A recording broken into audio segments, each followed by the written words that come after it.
Pirms vairāk nekā 20 gadiem Latvijas robeža austrumos kļuva arī par visas Eiropas Savienības ārējo robežu. Ko tas nozīmē? Protams, tā ir īpaša uzraudzība visiem, kuri to šķērso. Un piekritīsiet, ka jaunu nozīmi un pavērsienu tās sargāšanā un uzraudzībā mēs piedzīvojām jau īsi pirms, taču izteikti pēc 22. gada 24. februāra, kad Krievija uzsāka karu Ukrainas teritorijā. Kāds varētu pamatoti vaicāt, kāpēc mēs blakus esošā kara apstākļos vispār runājam par kaut kādu ilgtspēju un digitalizāciju, un kā šīs lietas vispār var būt saistītas? Lūk, tāpēc ir Digispēja un jau 3. sērija, kas šoreiz sadarbībā ar Latvijas Valsts radio un televīzijas centru jums par to šodien pastāstīs. Sarunā piedalās kā ierasts 3 studijas viesi, valsts robežsardzes priekšnieks ģenerālis Guntis Pujāts, valsts nekustamo īpašumu valdes locekle Jeļena Gavrilova un Latvijas Valsts radio un televīzijas centra valdes priekšsēdētājs Girts Ozols. Mans vārds ir Kristaps Petersons.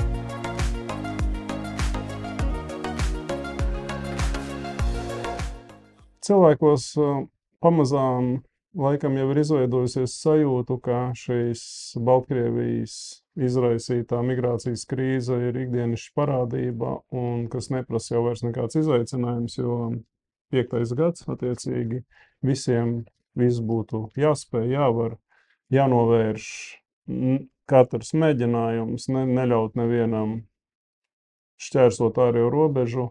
Jāsaka, arī pretējā puse mācās un kļūst rafinētāka. Ja sākumā mēs saskārāmies kaut kur ar tādām pūļveida, masveida, kur uz spēka mēģināja pamatā ienākt Latvijā, tagad redzam šo saikni cieši ar organizēto noziedzību, kur ir ļoti aktīvi iesaistījušies organizētās noziedzības pasaules pārstāvi noziegumu veikšanā.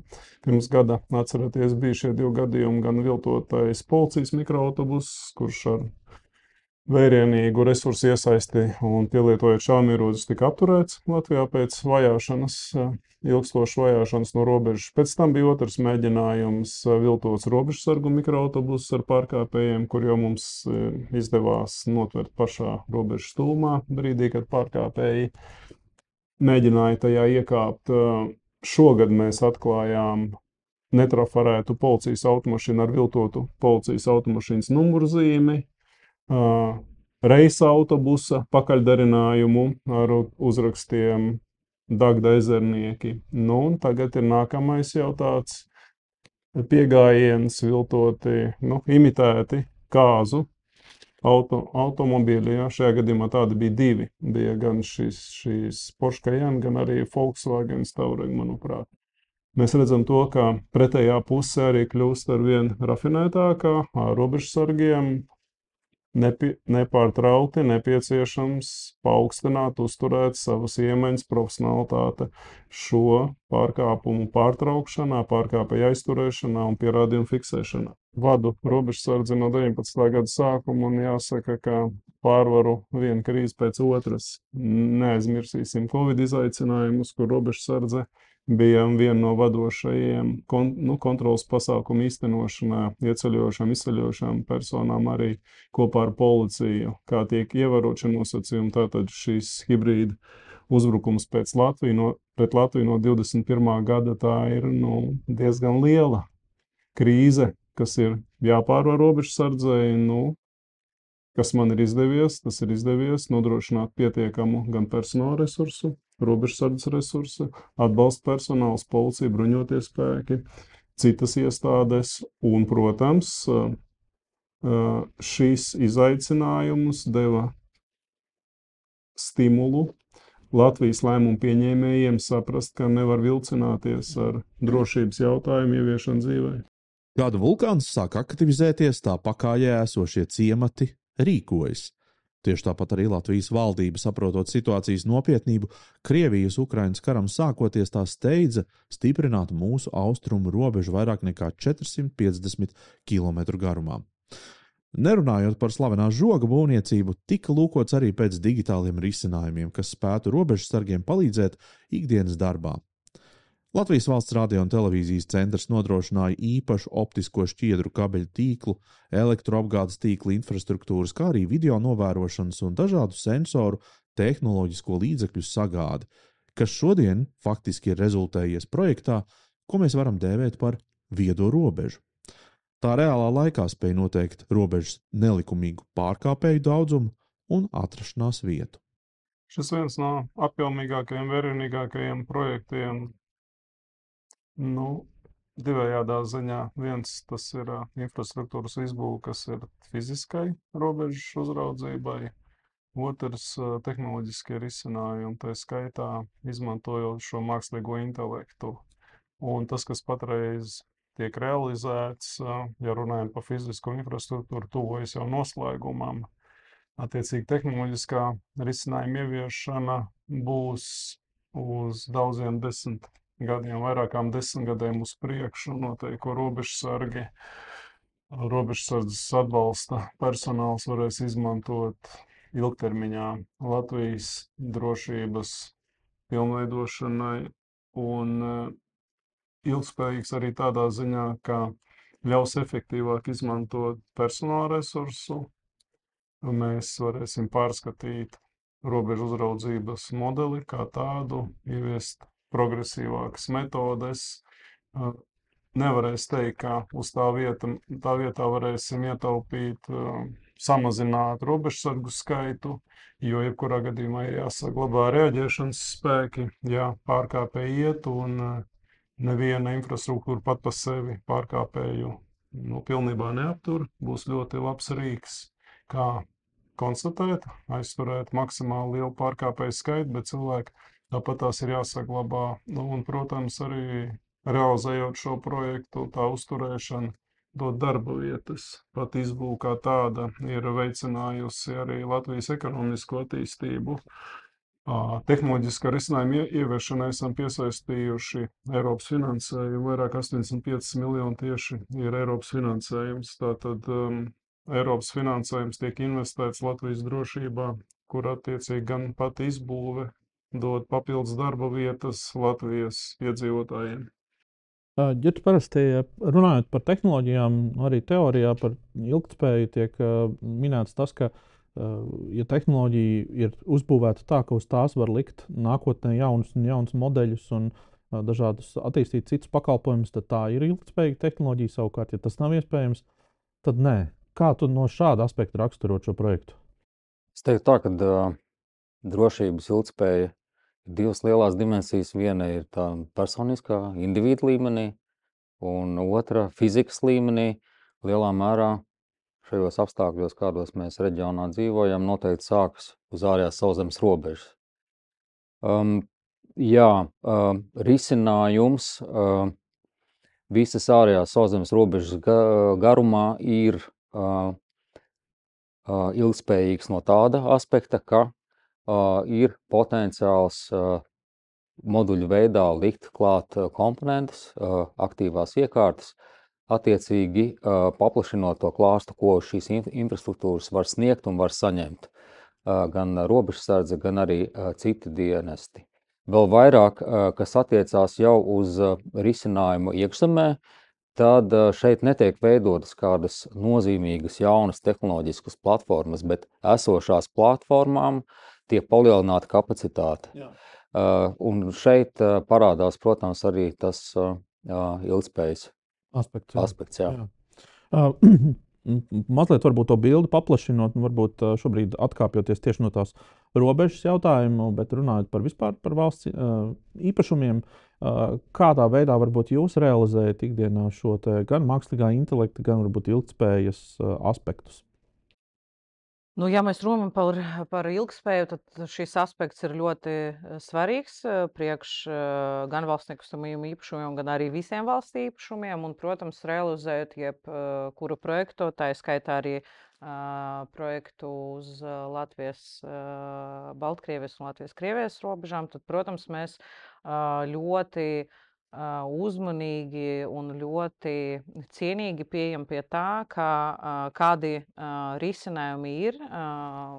Mēs strādājam rūpīgi ne tikai pie būvniecības materiāliem un risinājumiem, bet pie projektēšanas arī. Un ja mēs paņemsim robežu kā projektu, ja, tad tas ir ļoti unikāls, ļoti sarežģīts starpinstitucionāls objekts, kur mēs kopā ar lietotāju primārā robežsargiem izrunājam tas visas vajadzības un ņemot vērā to, kas ir vajadzīgs valsts drošībai, atradam risinājumus, kas kalpos ilgstoši un, protams, vajag pienācīgi to visu lietot infrastruktūru, ja, bet katrai vajadzībai bija atrasts savs risinājums. Ja, mums tur ir gan žogs uz pontoniem, gan atsevišķi pontoni, gan laiputākas, gan rotkādas ceļi, ja, tad faktiski ilgspēja tas arī, mūsuprāt, ir iespēja atrast risinājumu, kas kalpos visilgāk. Un, protams, ka ļaus ilgtermiņā ietaupīt resursus un no robežas projekta aspekta tas arī dos kaut kādu drošību arī robežsargiem, ja, ka viņi to ilgspējīgu infrastruktūru var ilgstoši lietot un tā infrastruktūra palīdzēs viņiem īstenot savas ikdienas darbus un vajadzības. Konkrēti, ja mēs runājam par robežas gadījumu šo projektu, tad vai es pareizi esmu sapratis, ka jūs esat izdalījuši atsevišķu optisku līniju, nevis tā kā tas koplietošanas, kas mums visiem ir maģistrālais tīkls, bet tur ir kāds atsevišķa trase vai līnija, kā tas ir? Teiksim tā, ka līnijas ir vairākas un kādai noteiktai funkcionalitātei ir optiskās līnijas, ir datu pārraides līnijas, ir sensoru optikas līnijas un trases, kas attiecās uz tevis minēto specifisko, jā, tad tas ir ārkārtas situācijas optiskais tīkls, kas tiek nodrošināts, tas ir privāts tīkls. Tas netiek koplietots. Tas netiek koplietots un kas attiecīgi ir privāts tīkls, jā. Ujātkungam pajautāšu, tad jūs jau minējāt to, ka būs darbinieku, tādā ziņā, ka darbinieku skaits nemainīsies īpaši, bet vai es pareizi saprotu, tātad produktivitāte ceļas. Tas nozīmē, ka tas, ko mēs privātā sektorā saprotam ar produktivitāti, klasiski šeit būs ļoti tieši vietā, vai ne? Jā, viennozīmīgi.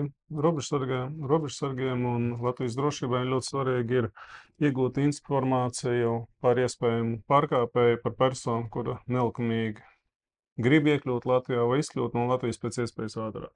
Attiecīgi šis risinājums mums praktiski mēs iegūsim informāciju tajā pašā sekundē, kad notiek pārkāpums. Un arī pat apsteidzoša varētu būt šī informācija par gatavotu mēģinājumu nelikumīgi šķērsot Latvijas ārējo robežu. Attiecīgi robežsargi varēs nekavējoties uzsākt pārtveršanas vai aizkavēšanas pasākumus. Tātad esošā resursa efektīvāka izmantošana un kopumā mazināts to gadījumu skaits, kad personām ir izdevies nelikumīgi iekļūt Latvijā un uzturēties Latvijā. Jūs koncentrējat arī noteiktus spēkus un fokusu tad tikai uz šo te aizturēšanas pasākumiem? Jā, mēs mainīsim principu no patrulēšanas, kā tas ir patreiz, uz reaģēšanu. Man vēl jautājums par kaimiņu valstīm. Kaimiņu valsts realizē līdzīgus projektus, ja mēs esam kaut kādā ziņā ar to priekšā? Mēs runājam par žogu vai par...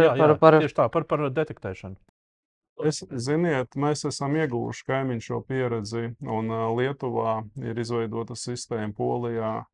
Arī mūsu Latvijas eksperti bija Somijā un Igaunijā, lai pirms mēs sāktu realizēt Latvijā, mēs skatījāmies starptautisko pieredzi, bet jāsaka, ka mūsu sistēma būs visprogresīvākā, proti ērtākā lietotājiem robežsargam, kā jau tika minēts, ar mākslīgā intelekta izmantošanu un šie abi divi projekti, kas būs realizēti, faktiski būs progresīvāki Eiropas Savienībā.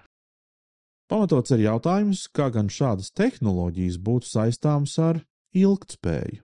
Jautājums tiešām ir vietā. Pat ja mēs pamatā, izbūvējot šo infrastruktūru, varbūt nedomājam par klasiskajiem ilgtspējas principiem, viens aspekts gan tiek ņemts vērā, un tā ir koplietošana. Proti, dodot iespēju vairākām iestādēm un vairākām pusēm sadarboties un sastrādāties un lietot gan iegūtos datus, gan jau pieminētos tehniskos līdzekļus, tiek panākts būtisks ilgtspējas efekts. To labi izprot uzņēmums Valsts nekustamie īpašumi, kas pēc šādiem principiem sākuši attīstīt objektus arī pašvaldībās tuvu robežai. Man nu pat ienāca prātā jautājums, kuru es nekad neesmu varējis tā pats sev atbildēt. Varbūt jums ir atbilde par to, kurā gadījumā, teiksim, pie kā ir jāvēršās. Ja es, piemēram, kā jauns lietotājs gribētu pieslēgties pie infrastruktūras, piemēram, ja tā būtu pašvaldība vai pašvaldības kāds pakalpojums vai kā tam līdzīgi, kurš tādā konkrētā gadījumā ir tas objektu turētājs? Tas ir valsts nekustamie īpašumi? Vai, piemēram, robežsardzes gadījumā tad droši vien tā būtu robežsardzes kā lietotājs, jo mēs faktiski esam vairāk atbildīgi par īpašumiem, bet jums tad vajag atrast to lietotāju, kurš lieto, jo mūsu visies īpašumos ir lietotāji. Jā, es vienkārši tieši par kopa lietošanu kā procesu kā tādu. Un mums, protams, droši. Jā, primāri mēs nodrošinām pakalpojumus valsts iestādēm, un mums ir vairāki koplietošanas projekti, kur, pieņemsim, vienu biroju var lietot vairākas institūcijas. Jā, mums ir viens birojs, bet tu vari pieteikties, un mums ir pat koplietošanas telpas, koplietošanas biroji jau ir. Bet šis konkrēti būs valsts drošības objekts. Jā, tad tur jākomentē. Kā ir, piemēram, kā pašvaldība kaut ko sagribu līdzdarboties pie jums? Pie šīs sistēmas varēs pieslēgties tikai definētie lietotāji, jo viņa ir aizsargāta. Viņa nav sasaistīta ar atklātiem interneta resursiem. Tātad tā ir sistēma, kas ir paredzēts noteiktām valsts iestādēm dienas lietošanai. Kas attiecās uz robežu un kur iedzīvotāji var pieteikties, ir robežsardze pakalpojums caurlaides pierobežā caur Latviju LV. Var pieteikties un saņemt šo terminēto vai pastāvīgo caurlaidi, apmeklēt pierobežas joslu. Tas ir līdz 2 kilometriem. Tad lūk, arī šī ir šī saikne ar iedzīvotājiem, ar robežu un kāda ir tiesiska, likumiska iespēja uzturēties, ierasties šajā pierobežas joslā. Un vai, piemēram, šī tehnoloģija strādās un darbosies arī uz atvērtajiem robežu šķērsošanas punktiem, tur, kur cilvēki var legāli šķērsot robežu? Ierobežojumi atrasties pierobežas joslā neatiecas uz valsts nozīmes ceļiem. Tur šī caurlaide nav vajadzīga. Attiecīgi, lai šķērsot robežu punktos, automašīnas kravu pārvadātāji šogad, domājams, varēs sākt izmantot elektronisko pakalpojumu, proti e-rinda, kur varēs piereģistrēties, pieteikties un plānot savu robežu šķērsošanas dienu un laiku. Jā. Runājot par tiem koplietošanas pakalpojumiem, kas, man liekas, ir tas labākais ceļš uz ilgtspēju, man liekas, LVRTC ir tādā ziņā ar savu pakalpojumu, piemēram, e-paraksts ir vislabākais piemērs, jo e-paraksts lieto daudz dažādos virzienos, veidos, un tā ir vienkārši tehnoloģija. Bet ko tu vēl varbūt uzsvērt, kā tādus, kas ir tādi varbūt lielāki, plašāki infrastruktūras objekti, ar ko jūs strādājat? Es noteikti varu minēt, ka daļa no infrastruktūras, kas tiek veidota arī uz ārējo sauszemes robežu, daļa noteikti būtu pielietojama arī uzlabojot gan komersantiem, gan iedzīvotājiem, gan pašvaldībām situāciju ar mobilo pārklājumu, situāciju, kas saistīta ar interneta pieejamību kopējā kopumā. Bet, ja mēs raugāmies uz platformām kā tādām, tad jāsaka, ka no tāda vēsturiskākā biznesa virziena, kas mums ir apraide, televīzija un radio, tad šobrīd tā situācija ir tāda, ka apraidi mēs nodrošinām ne tikai sabiedriskajiem radio, bet aptuveni 80% no komercradio visas republikas teritorijā. Un tas arī lielā mērā ir pateicoties tam, ka liela daļa no infrastruktūras tiek koplietota uz vienādiem nosacījumiem visiem spēlētājiem. Tas pats attiecās uz optiskajiem tīkliem, fiziskajiem datu centriem. Plašāk sabiedrībai, protams, zināms ir e-paraksts un e-parakstu produktu, e-parakstu mobile. Un tur šis princips vismaz līdz nākamā gada beigām paliek nemainīgs. Un tas ir bezmaksas pakalpojums iedzīvotājiem, un kas attiecās uz integrācijām, interneta resursiem, tad arī šis pakalpojums arī turpmāk līdzīgi kā pašlaik esošajām 600, vairāk kā 600 integrācijām, paliks arī koplietots. Un Kas notiks pēc nākamā gada beigām? nākamā gada beigas tas tāds sarunu process ir aizsācies, kur mēģināsim kopā ar ieinteresētām pusēm rast risinājumu, kā pārvaldīt un arī koplietojot platformas, kā nodrošināt šo pakalpojumu joprojām uz priekšu gan sabiedrībai, gan valsts pārvaldē. Ja? Jā, par e-parakstu. Bezmaksas. Tātad, Jā. Lai tas būtu risinājums. Jā. Pie mums ir ierasts, kur divi partneri tur jau sākas kaut kāda ķīvēšanās un rīvēšanās. Nerunājot nemaz vēl par vairāk iesaistītajām pusēm. Un mana ziņkāra man, protams, nelika mieru, tāpēc uzdrošinājos pavaicāt saviem sarunu biedriem par to, kādas atziņas ir iegūtas sadarbības procesā un vai viss ritēja tik gludi, kā bija plānots. Drošība un koplietošana tātad ir cieši saistīti šie aspekti, bet kādas ir tās varbūt atziņas strādājot pie šiem projektiem?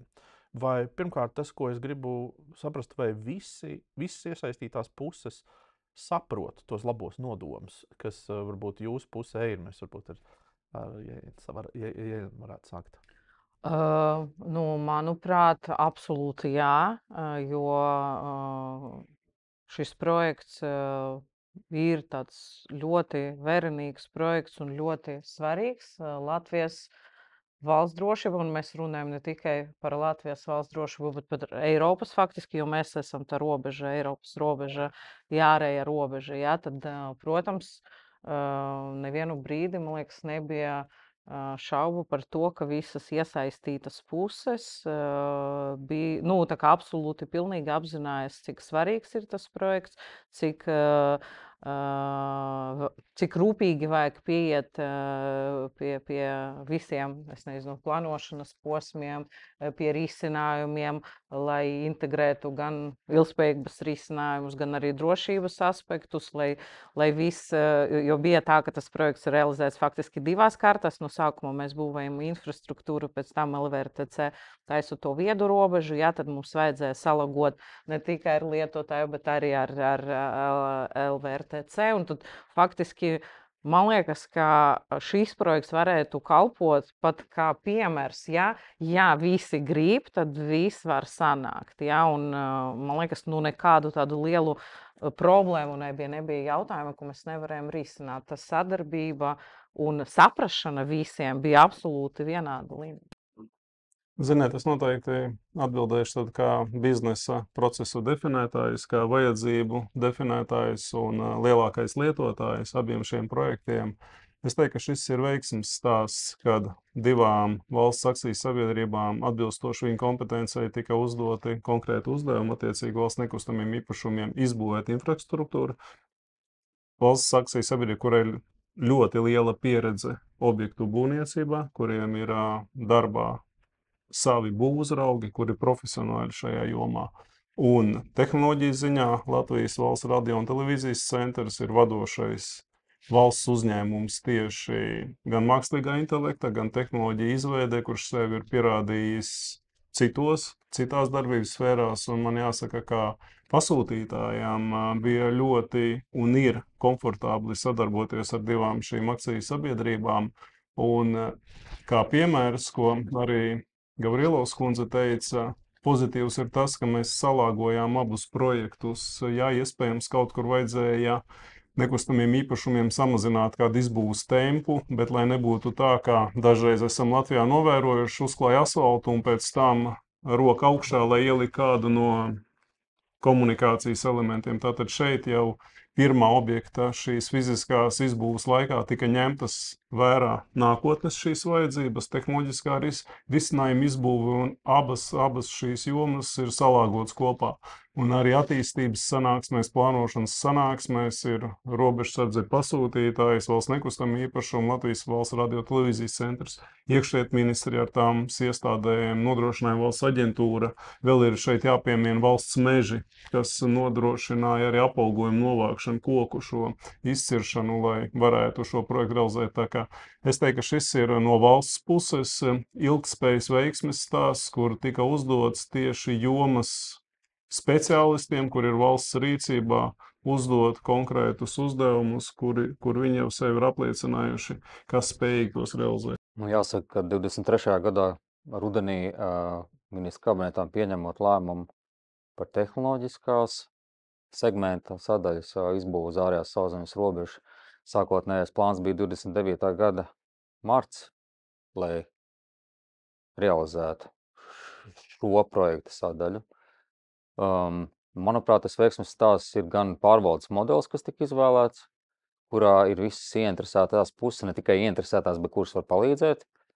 Attiecīgi tika dota zaļā gaisma arī no izpildvaras puses, no kabineta puses, un visticamāk, un mēs ejam uz to, lai līdz nākamā gada beigām jau būtu realizēts. Tātad savi 2 gadi rastīti agrāk nekā bija tas sākotnējais redzējums. Un, protams, tas, kas šeit ir nostrādājis, kas bieži nenostrādā, arī pēc mūsu pieredzes projektos, tā horizontālā sadarbība starp dažādām iestādēm. Tas ir mūsuprāt, tas lielākais izaicinājums no pieredzes. Šobrīd mēs esam tādās starta pozīcijās robežu šķērsošanas projektam. Pujāt kungs jau pieminēja robežu šķērsošanu, rindošanas projektu, sākumā smagajam transportam, pēc tam pakāpeniski jau plašāk, raugoties uz šo. Un šajā projektā ir 14 ieinteresētās iestādes un horizontāli. Un pakāpeniski ejam uz kopēju sapratni, jo intereses ir, kā parasti, ja ir horizontāli daudz spēlētāji, ir intereses, kuras pārklājās un kur ir rīvēšanās un ir kaut kas, kas paliek starp krēsliem, ko neviens nevēlās pacelt, tā teikt, vai ne?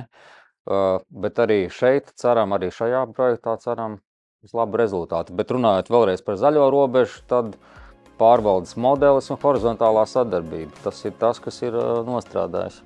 Es vēlos pateikt lielu paldies visiem, kuri noskatījās un noklausījās līdz galam. Tas tikai vēlreiz apliecina faktu, ka jūsos kvēlo patriotiska dvēseli, kas par visiem šiem jautājumiem interesējas un dzīvo līdzi. Mēs ar kārtējo Digituvi rubrikas Digispēja sēriju atgriezīsimies jau atkal novembrī, Patriotu mēnesī. Lai jums jauks Latvijas rudens un drošības sajūta visur, kurp jūs dodaties. Atā!